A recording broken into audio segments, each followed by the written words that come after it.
నీ డ్రెస్ మీద ఏందో రాస్తుంది, ఏందమ్మా ఇది? ఇక్కడ ఏందో రాస్తుంది, ఏంటిది? ఈఏటి.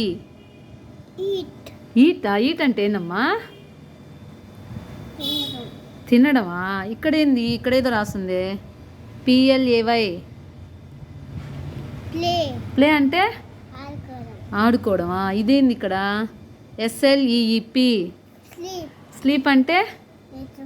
అమ్మో, తినాలంట, ఆడుకోవాలంట, నిద్రపోవాలంట. ఇక్కడేంది? రిపీట్. రిపీట్ అంటే మళ్ళీ అదే చేయాలా? మళ్ళీ ఏం చేయాలా? తినాలి, ఆడుకోవాలి, నిద్రపోవాలి. సో రోజంతా నువ్వు చేయాల్సిన 3 పనులు అదేనా? అవునా పద్దు? ఆ 3 పనులేనా చేయాల్సింది రోజు? ఏమేం చేయాలి? తినాలి, ఆడుకోవాలి, నిద్రపోవాలి. Very good.